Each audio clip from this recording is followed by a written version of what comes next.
Mas afinal, o que torna a pirataria algo tão errado? Será que eu realmente preciso responder essa pergunta? Justo eu que venho postando vídeos de como piratear software aqui no meu canal? Convenhamos, você já ouviu a mesma história centenas de vezes. Que piratear é roubar, que toda vez que você baixa um filme, um jogo ou um programa sem pagar, você está tirando dinheiro do bolso de algum criador honesto que trabalhou duro para produzir aquilo. E não para por aí. Dizem também que além de ilegal, a pirataria é moralmente errada. Que você deveria sentir culpa por prejudicar empresas gigantescas que faturam bilhões todos os anos. Mas aqui no Brasil, a conversa não é tão simples. Afinal, quando um único jogo custa 1/4 de um salário mínimo, quando um pacote de software pode custar mais do que um aluguel de muita gente e quando serviços de streaming se multiplicam sem parar, a discussão deixa de ser apenas sobre certo ou errado. Ela passa a ser também sobre acesso. Neste vídeo, eu quero explorar uma ideia que muita gente considera absurda. Pirataria não é um problema moral, e sim uma consequência de um sistema que dificulta o acesso à cultura, ao conhecimento e à tecnologia. Para muita gente isso pode parecer óbvio, mas eu já conheci pessoas que achavam que a pirataria era um problema moral. E gente que não pirateava nada, né? Coisa rara aqui no Brasil, mas eu tô falando sério. Mas não pense que eu tô falando apenas de filmes ou séries. Falando de livros, softwares, jogos, ferramentas de estudo e até recursos que podem abrir portas profissionais para milhões de pessoas, principalmente num país tão debilitado economicamente igual o Brasil, que precisa de novos recursos, de novos editores, de novos programadores. E, para piorar, ao longo dos anos, as leis de direitos autorais foram ampliadas a um ponto em que elas afetam muito mais do que a simples proteção de artistas e autores. Hoje, elas influenciam a maneira como usamos nossos aparelhos, como consertamos nossos produtos, como compartilhamos informações e até mesmo o que realmente significa possuir algo. Então a pergunta não é apenas se a pirataria é certa ou errada. A pergunta é: por que piratear é sim uma opção, na maioria das vezes uma opção correta para pessoas comuns igual a gente? Especialmente no Brasil, que, como todos sabem, o nosso aspecto econômico está cada vez mais difícil. É principalmente por isso que eu acho que você não deve jogar seu dinheiro fora suado, gastando em empresas multibilionárias que prejudicam a sociedade ativamente com a sua agenda e suas propostas. É sobre isso que eu quero falar hoje. Bem-vindos, meu nome é João Pedro e hoje eu vou falar sobre pirataria e do porquê você deve começar a piratear suas ferramentas. Se comprar não é possuir, piratear não é roubar. Muita gente trata isso como um meme, uma provocação ou apenas uma frase de efeito. Mas vamos parar pra ver que ela é bem mais séria do que parece. Porque na prática, quase todo lugar vai tentar convencer você de que a pirataria é sinônimo de roubo. Você escuta isso na televisão, nas campanhas anti-piratarias, que era muito popular antigamente e hoje em dia não tem tanto, nos comunicados das empresas e até mesmo em discussão na internet, que essa é a pior parte, né, meu? Mas será que as duas coisas são realmente iguais? Quando alguém rouba sua bicicleta, por exemplo, seu celular ou sua carteira, você deixa de ter aquilo, certo? Existe uma perda direta. Já quando uma informação é copiada, a situação é diferente. O arquivo continua existindo onde estava antes, a obra continua existindo, o autor continua tendo acesso àquilo que criou. Isso não significa que não existem questões legais envolvidas. Existem, como todos bem sabem. Mas talvez a discussão seja mais complexa do que simplesmente repetir que copiar é roubar. E é aí que a conversa começa a ficar interessante. Porque o verdadeiro debate não é sobre a cópia em si, é sobre o que aconteceu com nossa relação de propriedade na era digital. Pense em algo simples. Quando seu pai comprava um CD ou um DVD, ele era dono daquele CD ou DVD, certo? Quando alguém comprava um livro, aquele livro era dele. Quando você comprava um videogame, na época, ele funcionava sem precisar conectar na internet e pedir autorização para uma empresa do outro lado do mundo. Hoje, cada vez mais coisas funcionam dessa maneira, completamente dependentes de funcionalidades online, de licença. Você compra um filme, mas ele pode desaparecer da plataforma. Você compra um jogo, mas depende de servidores que podem ser desligados, como aconteceu com The Crew da Ubisoft. Você compra um software, mas precisa continuar pagando mensalmente para manter o acesso. Você compra um carro, mas algumas funções ficam bloqueadas atrás de assinaturas, como nos carros da BYD, por exemplo. Você compra um celular, mas muitas vezes nem pode consertá-lo livremente. E é justamente aqui que muita gente começa a questionar o significado da palavra comprar. Porque se outra empresa pode limitar, bloquear, remover ou alterar aquilo que você adquiriu, Então o que exatamente você possui de fato? No Brasil, essa discussão fica ainda mais evidente. A gente cresceu levando computador em assistência técnica, mandando consertar a televisão, trocando peça de celular no centro da cidade, prolongando a vida útil de tudo que era possível. Justamente porque tudo é muito caro aqui no Brasil, principalmente em tecnologia, né? Então é comum consertar, é comum adaptar, é comum fazer gambiarra, né? Pra fazer durar justamente, né? Mas cada vez mais produtos chegam ao mercado projetados para dificultar exatamente isso, para que não seja possível mais reparar, porque existem interesses econômicos em tornar mais vantajoso comprar outro produto do que consertar o que você já tem. É por isso que essa discussão vai muito além de filmes, jogos ou programa. Ela toca em uma questão muito maior. O que significa ser dono de alguma coisa em um mundo onde praticamente tudo depende de software, licença e permissão controlada por grandes empresas? Se a grande empresa decidir que seu computador parou de funcionar, ela pode simplesmente bloquear isso via software, certo? E essa lógica ela se espalha em tudo que você compra, basicamente. Pense no seguinte: sempre que você leva alguma coisa para consertar em uma assistência técnica independente, isso representa uma venda que a fabricante deixou de fazer. Pode parecer uma forma meio estranha de enxergar a situação, mas é exatamente assim que as empresas pensam e analisam o problema. Porque em um mercado realmente livre, o consumidor pode escolher de fato. Ele pode pagar uma assistência autorizada, ele pode procurar um técnico independente, pode aprender sozinho como fazer o reparo, pode comprar a peça diretamente, pode escolher a opção mais barata que for, a mais rápida, ou simplesmente a melhor. E é esse justamente o problema, a concorrência. Imagine que seu notebook apresente um defeito simples, ou que o cabo do carregador para de funcionar. Em muitos casos, um técnico experiente consegue resolver aquilo em poucos minutos. Às vezes com uma solda, com um substituidor, trocando uma peça simples, um reparo simples, né? É um reparo tão simples que sequer justificaria uma cobrança significativa, às vezes, né? Mas isso só é possível porque ainda existe um mercado de reparo competindo com o fabricante. Mas agora vamos imaginar o seguinte: vamos imaginar se o fabricante pudesse eliminar completamente essa concorrência, não oferecendo um serviço melhor, mas não reduzindo preços, não entregando mais qualidade, mas simplesmente proibindo qualquer alternativa. E é exatamente aqui que entram mecanismos como DRM, travas digitais, verificação de softwares e restrições artificiais. A ideia é simples: transformar um problema técnico em um problema jurídico. No passado, se você desmontar seu aparelho, poderia perder a garantia. Hoje, em alguns casos, você pode acabar enfrentando restrições criadas especialmente para impedir o reparo. A lógica deixa de ser: você não deveria fazer isso, e passa a ser: você não pode fazer isso. E existe uma enorme diferença entre essas duas coisas. Porque enquanto uma empresa utiliza um software para impedir você de acessar, modificar ou reparar algo que você já comprou, ela deixa de vender apenas um produto. Ela passa a vender o controle. Por isso que desbloqueio de consoles ou desbloqueio até do iPhone é considerado crime e tem problemas jurídicos atrelados a isso. E é aqui que a máscara finalmente cai. Porque você tá reparando no que tá acontecendo? Você compra o produto, você paga por ele, você é responsável por ele, mas quando ele quebra, alguém quer decidir se você tem ou não o direito de consertá-lo. Não porque seja impossível, não porque seja perigoso, mas porque existe dinheiro a ser ganho mantendo você dependente da empresa. E é nesse momento que eu deixo de enxergar essa discussão como uma questão de propriedade intelectual e começo a enxergá-la como uma questão de poder.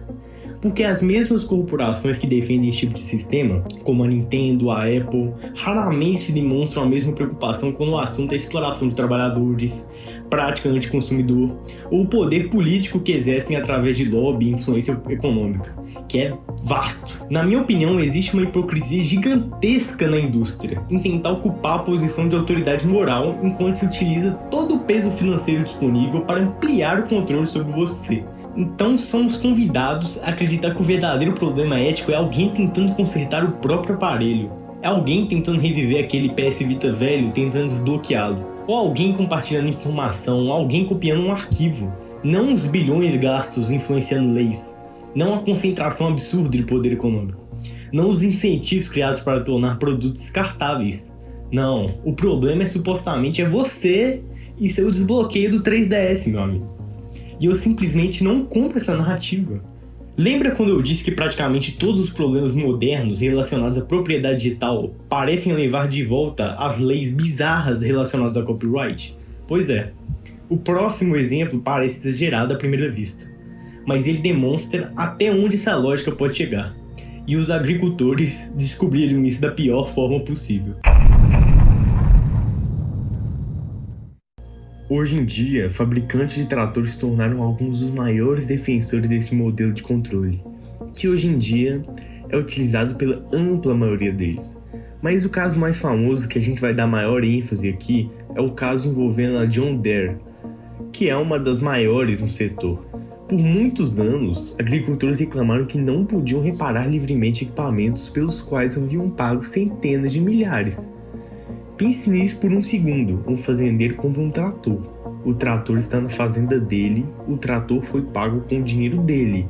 Mas quando alguma peça falha, ele não pode simplesmente abrir o equipamento e resolver o problema, porque boa parte da máquina depende de software proprietário. E sem autorização da fabricante, certas funções permanecem bloqueadas. Talvez isso pareça um inconveniente, mas para um agricultor não é. Quando um trator para durante uma colheita, o prejuízo não é calculado em horas, é calculado em safras.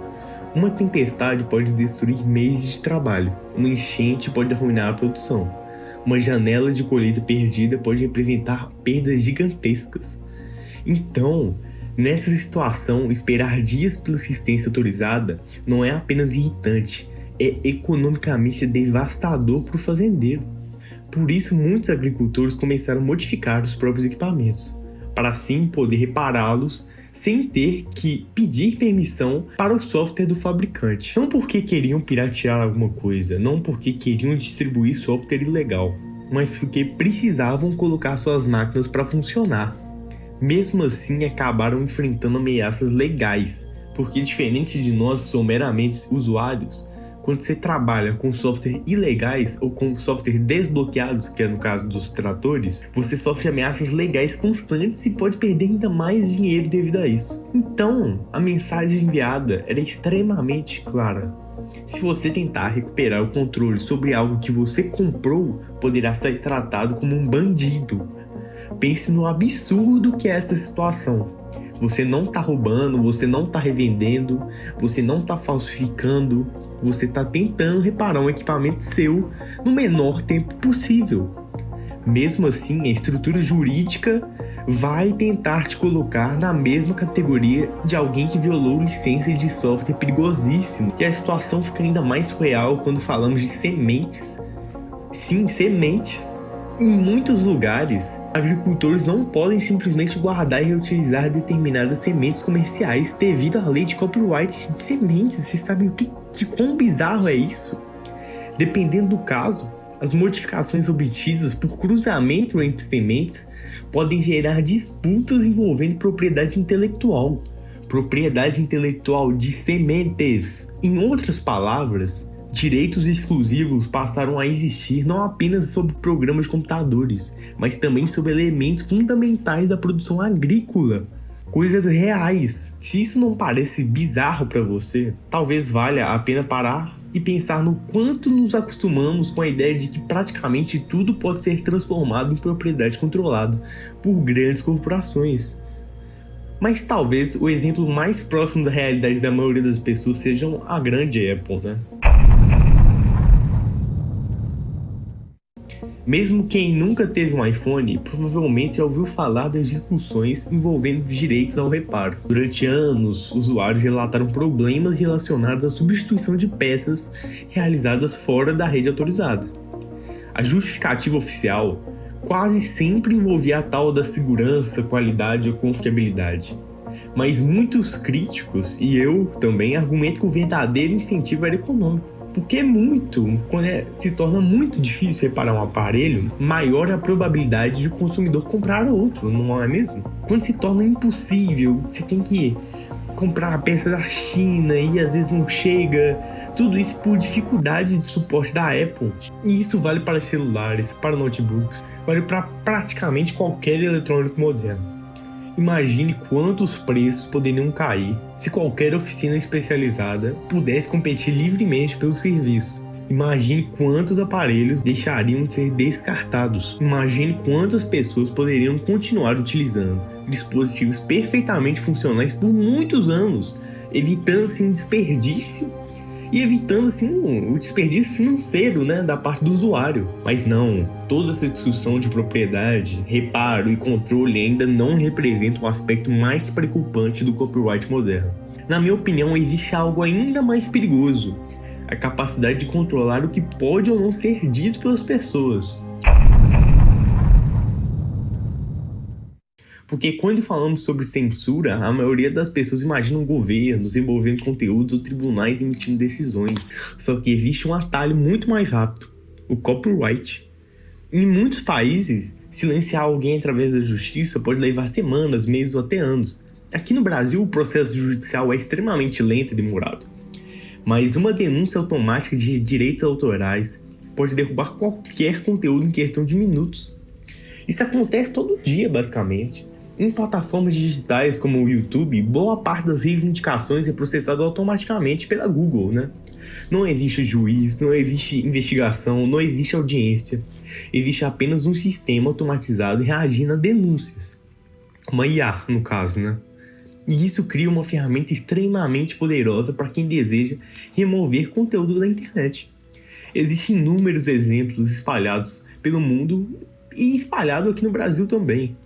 Governos, empresas, celebridades, organizações, todos já utilizaram algum mecanismo de copyright para tentar limitar críticas ou controlar narrativas. Porque quando uma ferramenta é criada supostamente para proteger criadores, passa a ser utilizada para remover críticas, reportagens, sátiras, discussões públicas, talvez o problema já não seja apenas sobre propriedade intelectual, certo? Talvez seja sobre poder e sobre quem tem a capacidade de decidir quais informações permanecem visíveis e quais desaparecem. No Brasil, talvez o exemplo mais famoso dessa lógica seja o caso do Roberto Carlos. Porque esse caso fugiu das redes digitais, né? Que na época ainda eram bem restritas. Aconteceu na literatura. Durante anos, uma biografia dele, feita pelo jornalista Paulo César de Araújo, sobre a vida do cantor, se tornou alvo de uma longa disputa judicial. O livro falava sobre vários aspectos do cantor, polêmicos do cantor, mas verdadeiros, né? Principalmente vinculados a temas sexuais, do qual ele não gostou nem um pouco, né? Mesmo ele retratando isso nas suas músicas o tempo todo. Devido a isso, ele aplicou a censura e as consequências desse ato foram incríveis, né? Porque quanto mais se falava sobre a retirada do livro, mais pessoas queriam lê-lo. E, consequentemente, quanto mais tentava restringir sua circulação, mais atenção ele recebia. Pessoas que talvez nunca tivessem ouvido falar, até do Roberto Carlos, passaram a procurá-la justamente por causa da controvérsia. E depois o mesmo jornalista publicou outro livro, falando sobre o caso, que no caso é O Rei e o Réu, que vendeu horrores. Tudo isso em uma época que a internet ainda nem existia, então imagina a polêmica que isso daria hoje. Imagine se alguém posta um vídeo sobre a vida do Felipe Neto, por exemplo, e ele vai e processa justamente esse vídeo por copyrights acerca da sua própria pessoa. Bizarro, não é? E atualmente, além desse exemplo que eu dei, tem vários exemplos que já aconteceram na internet e acontecem o tempo todo. Alguém tenta remover uma informação, alguém tenta esconder uma crítica, uma sátira, e de repente milhares de pessoas passam a conhecer exatamente aquilo que deveria desaparecer.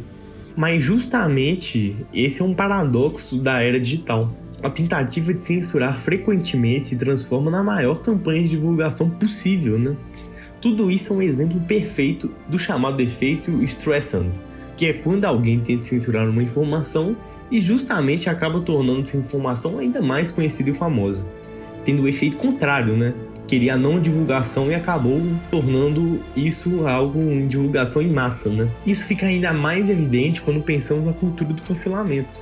Muitas vezes a punição social não acontece através de argumentos melhores, não acontece através de debate, através do convencimento, acontece através da remoção, do silenciamento, da pressão para que determinado conteúdo desapareça, para que determinada pessoa perca o espaço, para que determinada opinião pare de existir publicamente. E o problema é que ferramentas criadas para proteger autores podem acabar sendo utilizadas exatamente para isso. Não para proteger criatividade, não para incentivar a inovação, mas para controlar quem pode falar, quem pode criticar, quem pode satirizar, quem pode responder. Porque é muito mais fácil remover do que argumentar contra ou a favor. É muito mais fácil apertar um botão de denúncia e efetuar um strike no canal do YouTube do que participar de um debate. É muito mais fácil efetuar um strike por copyright do que ir lá e ver se realmente está infringindo alguma coisa. E quando mecanismos criados para proteger obras passam a ser utilizados para controlar narrativas, a discussão deixa de ser apenas sobre propriedade intelectual.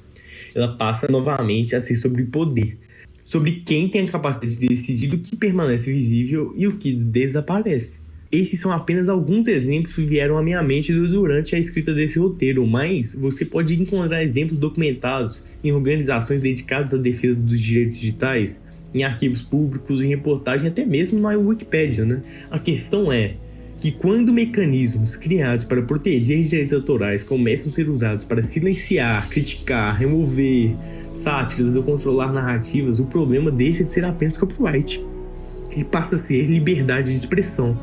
Tema esse que está tão bizarramente difundido e censurado no nosso país. Porque pense na consequência lógica disso. Se uma obra foi censurada, se um livro foi proibido, se um filme foi removido, se uma música foi banida, se um governo ou uma empresa consegue impedir o acesso a determinado conteúdo, como exatamente as pessoas terão acesso a ele? Historicamente, quase da mesma forma, através de cópias e atualmente através da pirataria, através do compartilhamento, através de redes alternativas. Eu sei que essa conclusão incomoda muita gente, que a pirataria acaba salvando a liberdade de expressão e acaba tirando o poder do nosso grande Estado brasileiro, né? E não só desse Estado, mas de todo mundo, né? Mas existe uma pergunta que vale a pena fazer. Se a obra foi removida do mercado, se ela não está disponível legalmente, se ela foi censurada no caso, ninguém pode comprá-la, ninguém pode assisti-la. Quem exatamente está sendo prejudicado quando alguém preserva uma cópia? Porque sem essas cópias, uma quantidade enorme de conteúdo simplesmente desapareceria, né?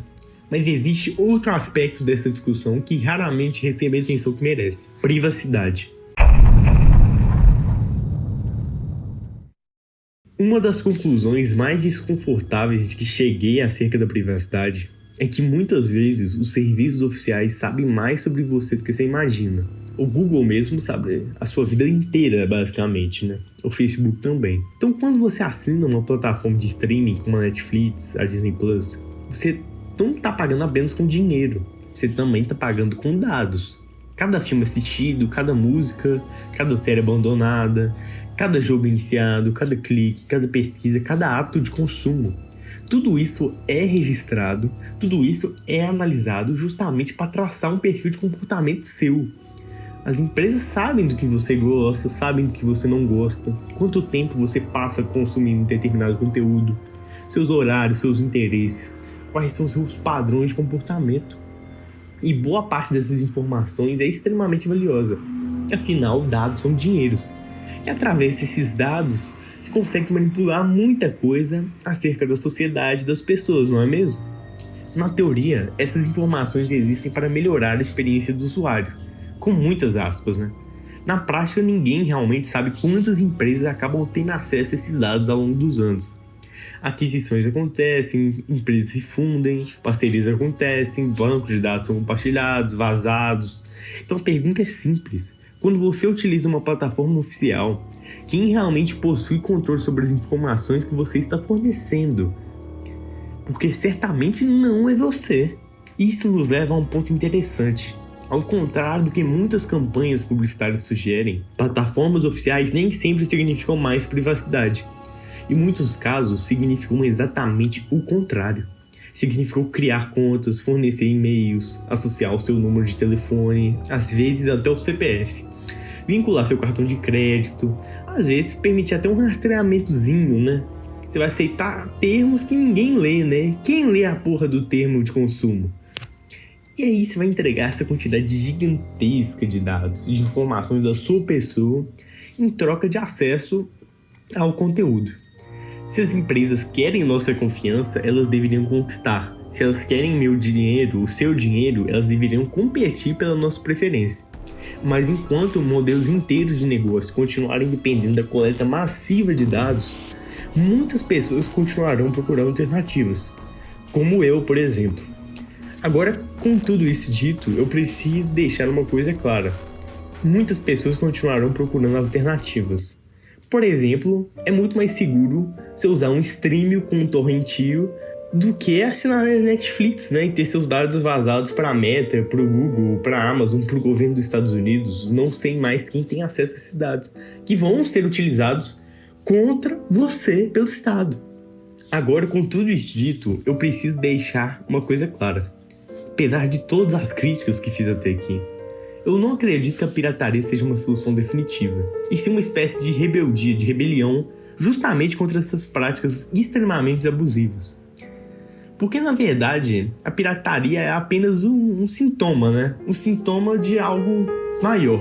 Um sintoma de um sistema que deixou de funcionar adequadamente. Um sistema que visa te prejudicar, te controlar. Porque, no final das contas, pirataria é uma espécie de jogo de gato e rato, né?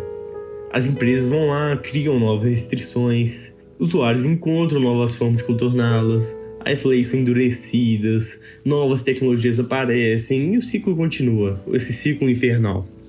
Mas isso não resolve a raiz do problema.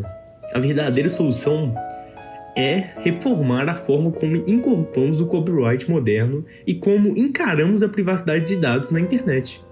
Porque, honestamente, faz sentido uma obra permanecer protegida por décadas após a morte do seu criador. Faz sentido franquias bilionárias continuarem sob monopólio legal por períodos que ultrapassam gerações inteiras. Faz sentido seus dados serem vazados para Deus e o mundo. Faz sentido você não ser dono daquilo que possui, de não poder reparar livremente, de não poder, de não poder baixar um produto pirata num dispositivo Apple. Sinceramente, eu acho isso tudo um absurdo.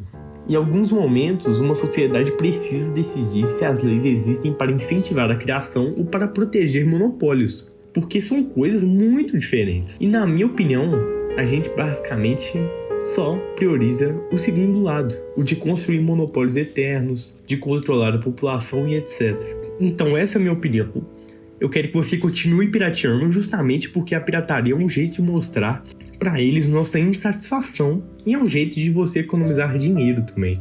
Então sim, pirateie seu software, desbloqueie seus dispositivos, faça o que puder para tornar todo o produto o mais seu possível.